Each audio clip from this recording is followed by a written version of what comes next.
Alright guys, Doctor here again, and today I have probably the last part of my attack helicopter guide, and it's gonna cover the last tactical bit of information you're gonna need to know if you wanna fly helicopters, and that is attacking targets. And this is gonna cover basically every single target out there, and we're gonna start off with infantry. So with infantry it's generally better to let your gunner do the work. I myself, especially when I'm circling around flags like B or C, on Caspian border, don't really like to kill people myself, simply because I need to avoid trees and, give my gunner a good angle on them, and he is a lot more accurate and a lot more effective at taking out ground targets. So it's generally advisable to just let your gunner do the work, especially if he has thermal optics. He will be able to just destroy those peeps at the ground if you just let him do his work. And basically you can just circle strafe around the base, you can just, if you do strafe runs, you can of course shoot yourself. But especially circle strafing around flags really can be done a lot more effective if you just let your gunner do the work, unless there's like a tank there or something. If there's a tank, you of course want to take it yourself. So with infantry there's not too much to say. As for the gunner, it's just, practice, getting better at taking targets out, getting used to the pilot's flying style to be a lot more effective.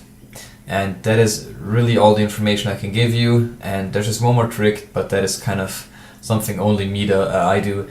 And that is, if you have a stinger noob standing somewhere in the open, just go roadkill him. He can't do anything about it. It feels so good. Try it out if you have never done it so far. Okay, so let's move along. We can just quickly cover light vehicles. There's not too much to say. Just lead their way, lead their direction. And it will be easy to take them out. You just take a few shells, a few rockets, or a few gunner shells, or bullets, whatever you want to call them, and they're gonna be dead. What I also like to do is to lock onto jeeps with my laser painter and guided missiles from the gunner, so that I can get those easy laser painter assists to get myself the medals, which is probably the combination I'm using right now, but usually I go with laser painter and guided combination because I feel I'm kind of more effective with it, and I also want to get the dog tag, but yeah. So there's not really too much I can say about jeeps anymore. Other than that, just spam rockets in their general direction and you will get them eventually.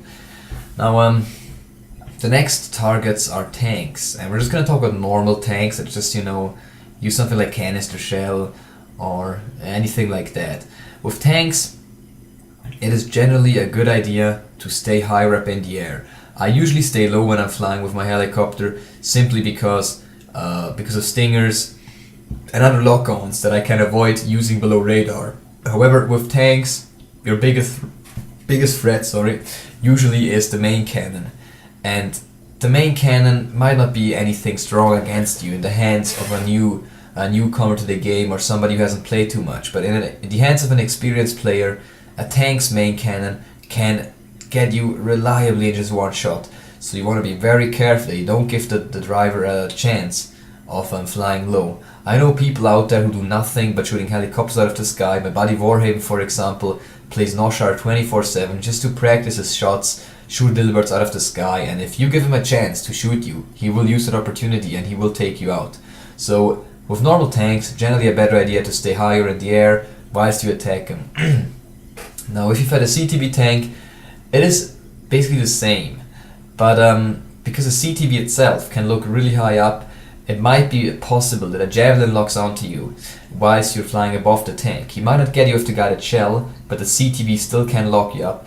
What this means is usually you want to, just stay, either you want to stay right above the tank where he can't lock onto you, or you want to go into cover, reload ECM, and attack them once more. That's what I usually do. It depends on what the environment is. If I see a tank standing in the open, I'm just going to stay above it so he loses the lock on and attack once more. If I see a tank somewhere in next to a gas container, I attack him, go behind the gas container, and just wait for my next attack until I have ECM back to help me out.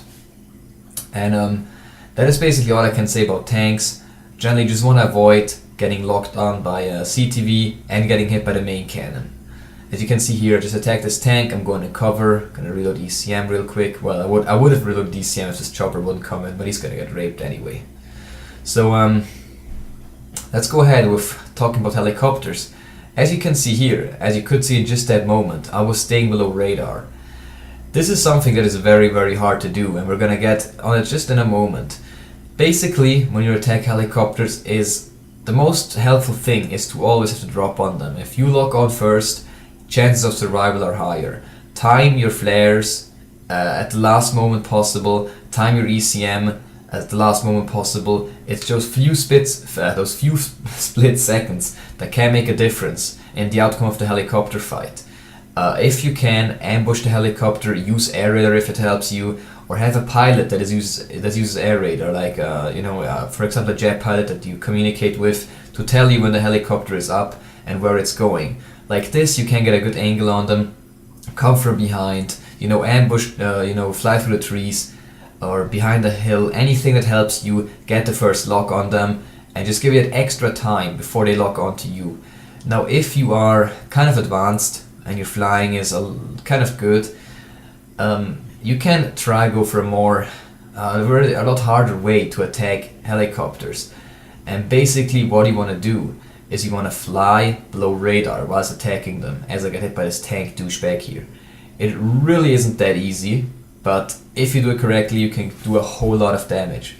Now, what I usually do when I notice a helicopter up, I go into an open area and just wait him to come for me. I stay below radar, and he's gonna be usually above radar. If you now fly backwards and lock onto him, you can easily get him without giving him the chance to lock onto you. Now, as I said, this requires a lot of practice, and I still fail myself doing it. But as you see here, I'm trying to approach this helicopter. I don't really know where he is, but I'm constantly staying below radar so that he doesn't get a lock on me. And he's really high up in the air, so it doesn't really work. But I think my jet pilot's going to take him out in just a few moments. So, as I said, it's hard to do, but if you manage to do it right, staying below radar whilst fighting helicopters and only using ECM to do like the final attack can help you out a lot. But it's very hard to do, and if you don't feel comfortable flying backwards below radar, watching the height meter at the same time whilst you gotta be accurate with your rocket pods or heat seekers, just go ahead, try to get a drop on them by just outflying them, get behind them and get a drop on them eventually. And that's basically all the tips I can give you for fighting helicopters. So yeah, as we take out this one here, well, my Barrows does it, but yeah, we had to drop on him, I guess. So the next point is probably one of those that there really isn't too much to talk about, and it's gonna be about jets. Attacking jets in a helicopter really isn't a great idea, and I always avoid doing it myself. Jets, especially good pilots, will take you out while you try to heat seeker them. They can outrun your heat seekers, and with flares you will not have a chance of hitting them unless you manage to get like the rocket pods onto them or something like that. And it generally isn't worth attacking them. If a jet pilot really annoys you, you can try, go for them, but as you can see here in this clip, I'm not going to be able to get this guy simply because flares reload just a little too quick. Well, I actually got him.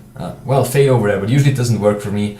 So, as I said, don't really try to go for jets, and if you get high up, they can also crash into you, as this just happened to us. So that's probably all the advice I can give to you. If you have questions, if you forgot something, tell me in the comments. I might make an addition to this video, and we'll see how it goes. So hope you enjoyed, hope I could teach you something that helped you. I'll be back later. See ya.